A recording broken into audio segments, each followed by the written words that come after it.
2026년 7월 22일 수요일입니다. 오늘 요한계시록 34번째 꼭지는 15장 1절에서 4절까지의 말씀입니다.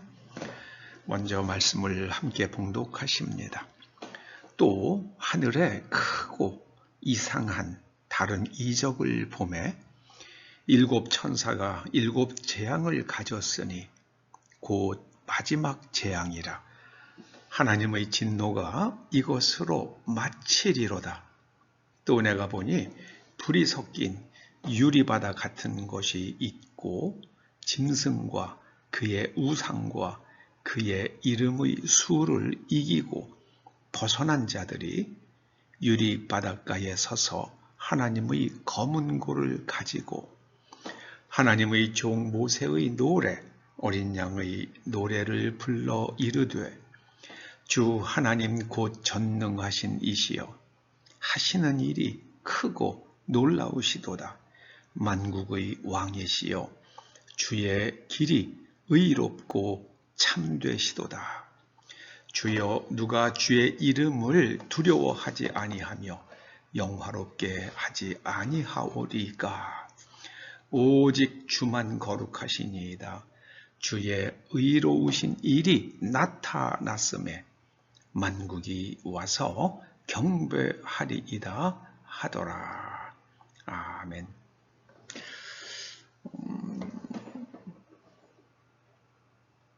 오늘 본문의 마지막 재앙의 의미, 이런 제목을 붙여봅니다. 마지막 재앙은 일곱 대접의 재앙을 말하는 거고요. 그 일곱 대접의 재앙이 의미하는 것은 무엇인가? 큰 성 바벨론의 소멸을 준비하는 겁니다. 큰 성 바벨론의 소멸을 준비하는 재앙이 바로 일곱 대접 재앙입니다. 오늘 말씀의 핵심은 3절입니다. 만국의 왕이시여. 만국의 왕이시라는 것은 하나님께서는 꼭 기독교 국가만 관심을 가지시거나 그 나라에만 영향을 미치시는 것이 아니라 모든 세계 그리고 우주 어디나 하나님께서 통치하신다. 이사야 52장 7절도 그 말씀을 하죠. 하나님이 통치하신다. 그게 바로 하나님의 나라죠. 하나님의 나라, 예수님께서 가져오신 하나님의 나라라는 그 개념을 가장 잘 나타내는 표현은 이사야 52장 7절에 하나님이 통치하신다. 만국을 통치하신다. 전 우주, 하늘과 땅, 영계와 물질계를 다 통치하신다. 자, 그런데 통치하시는 하나님의 길, 하나님의 방식이 어떤가? 두 가지 특징을 말씀합니다. 첫째는요, 의롭다. 둘째는 참되시다. 의와 진실 이 두 가지는 함께 갑니다. 함께 가요. 사람은 의로운데 진실하지 못하다. 그건 거짓말이죠. 그건 절대 거짓말입니다. 의롭고 참되십니다. 의롭다고 번역한 말은 디카이오스예요. 디카이오스. 이제 디카이오스의 명사형이 디카이오슈네죠. 그리고 참되시다. 참된 형용사가 알레디노스고요. 알레디노스의 명사형이 알레데이아 이렇게 됩니다. 그래서 이것은요, 흠없이 진실하신 거죠. 진실하시되 흠이 없으신 거예요.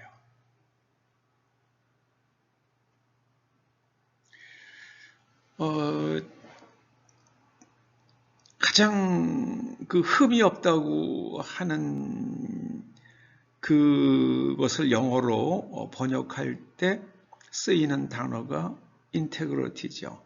근데 이 인테그리티라는 영어 단어는 그렇게 뭐 아무데나 쓰이지는 않더라고요. 왜냐하면 흠이 없어야 되니까는요.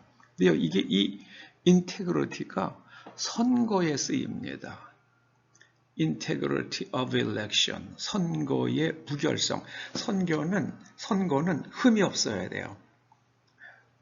예를 들어서 선거의 진행이 부실했으나 결과는 우리가 수긍할 만하다. 그건 궤변입니다. 궤변이에요. 궤변입니다. 흠이 없어야 돼. 선거는 흠이 없어야 된다. 모든 절차, 과정, 그리고 뭐 준비, 모든 것이 흠이 없어야만 합니다. 그리고 한 나라의 선거에 다른 나라가 영향을 미친다는 게 이게 무슨 뭐 예전에 주인 나라와 종의 나라 뭐 그런 관계에서나 가능하죠. 독립국에 어떻게 다른 나라가 영향을 미칠 수 있겠습니까?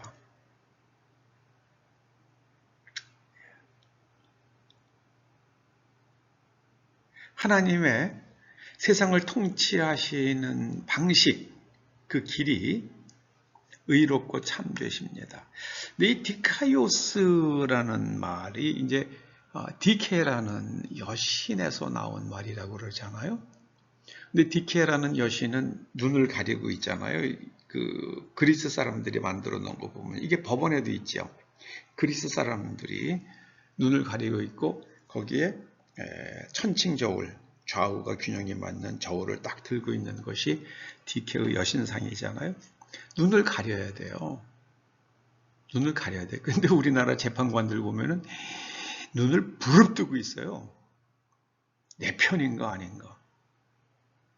내 고향 사람인가 아닌가? 이거는요, 우리나라 사법부는 아주 판사, 재판을 하시는 분들이 전부 사표내야 된다고 생각을 합니다. 그리고 아주 기본부터 훈련을 받아야죠. 법조문 외우는 거에 그게 뭐 중요합니까? 저도요, 법조문 좀 들여다보고요. 그랬더니요, 저도 판결문 쓰겠더라고요. 선한 양심만 있으면. 꼭 판사님들만 쓰는 건 아니더라고요. 그런데 금융재판을 하려니까 거기에 쓰이는 용어들이 좀 낯설고 이해가 안 가는 것들이 많아서 그런 것들은 좀 어렵더라고요. 그러나 일반적인 것, 개인의 권리나 이런 거에 관한 것은 얼마든지 판단하겠더라고요. 의롭고 무결해야 됩니다. 참되시다. 진실해야만 합니다. 마지막 재앙의 의미는요, 하나님을 두려워하지 않는 자들이 맞게 될 그들의 비극적 멸망을 뜻하는 거죠. 그래서 이 큰 성 바벨론이 계시록 18장에 보면은 1시간 동안에, 하루 동안에 불로 소멸된다고 말씀하죠. 한번 제가 구체적으로 현실 세계에서 불로 소멸되는 게 뭘까 한번 생각을 해봤어요. 거대 화산이 폭발하면 1시간 동안에 혹은 하루 동안에 불로 소멸되겠더라고요. 폼페이 한번 보세요. 하루 동안에 그냥 소멸되잖아요. 하루 동안에. 그리고 핵전쟁이 일어나도 하루 동안에 소멸될 것 같아요. 히로시마나 나가사키에 떨어진 핵폭탄 뭐 그냥 순간적으로 그냥 끝났죠. 큰 성 바벨론이 1시간에 하루 동안에 불로 소멸된다. 깊이 생각해야 될 말씀이죠. 계시록 18장에 나옵니다. 잘 한번 찾아보시기 바랍니다. 2019년에 어떤 나라에서 기독교를 박해하면서 십자가를 끌어내렸죠. 줄을 매가지고 끌어당기니까는요. 장비로 끌어당기니 무너지더라고요. 그리고 교회당을 포클레인 가지고 파괴했죠. 코비드가 세상을 휩쓸었잖아요. 근데 그 나라에서는 몇 명이나 죽었는지 아무도 모른다고 그래요. 그러나 초기 한 2달 동안에 제가 기억나는 거는요. 그 나라에서 취소된 휴대전화 번호가 한 2천만 개가 된다고 그랬습니다. 그리고 어떤 사람이 추산을 했더라고요. 그 나라에 있는 그 모든 화장장마다 이제 뭐 화구수가 있고, 그 다음에 하루에 24시간 풀 가동을 하면은 소각할 수 있는 시신의 숫자가 대충 나오지 않겠습니까? 그래서 24시간 풀 가동하고 전국에 있는 소각장이 그렇게 오랫동안 풀 가동했다고 그러죠. 24시간을. 어마어마한 사람이 죽었을 것으로 그렇게 추산을 하기도 하더라고요. 그리고 경제적 고통이 엄청나죠. 그게 전부 다 저는 하나님을 경외하지 않은 값이라고 해석합니다. 요즘 중국의 그 정주라는 그런 도시가 인구가 한 1,300만 명 된다고 그래요.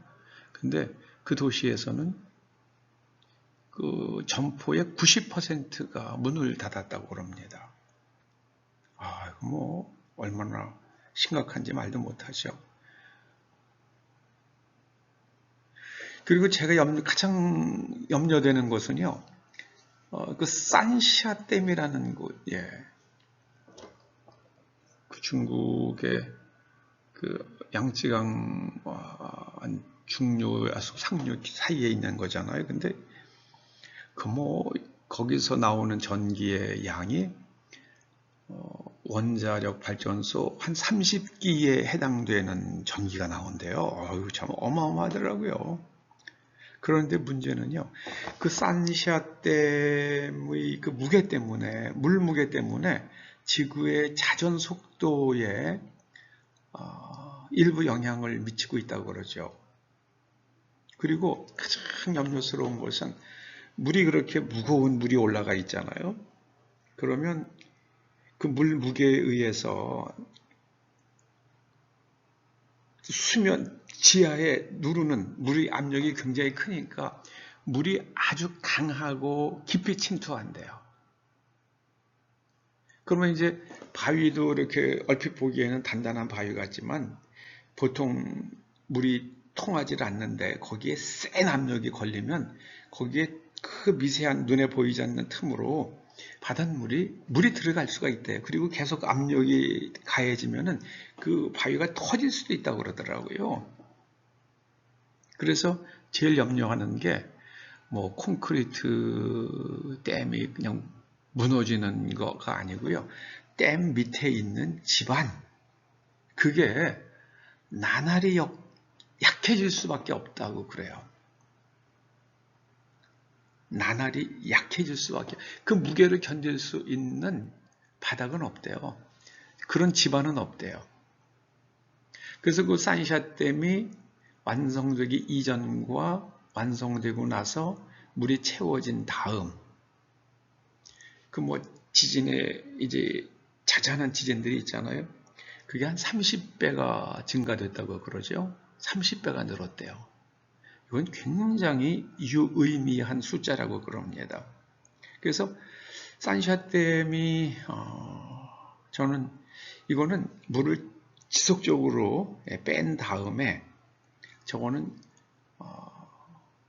자진 철거하는 게 맞다고 봅니다. 아니면 산자댐의 수위를 중간 정도로,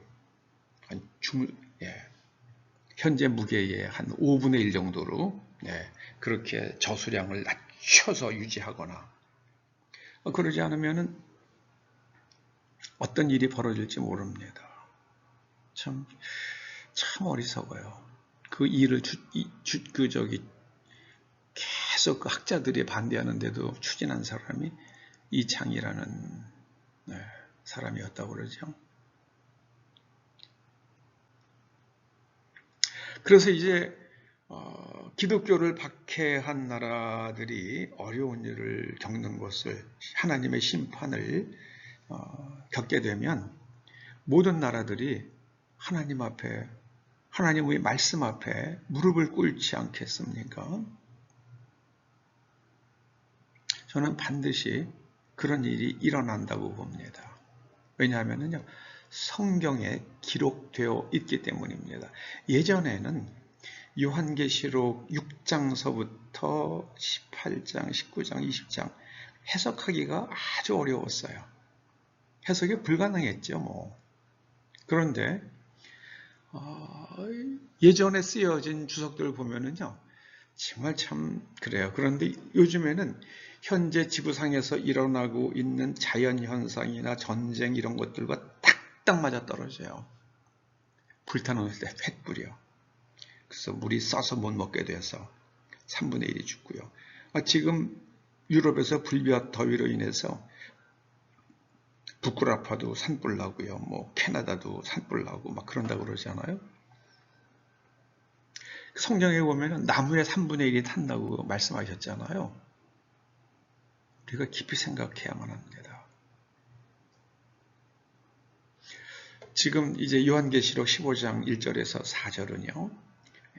하나님께서는 의롭고 참되시다는 것을 그 재앙을 통해서 보여주실 것입니다.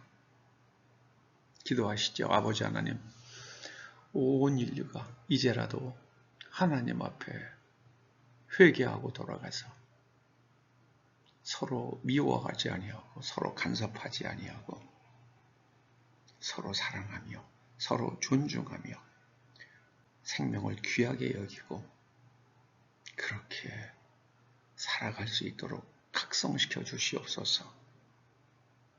예수님의 이름으로 기도드리옵나이다. 아멘.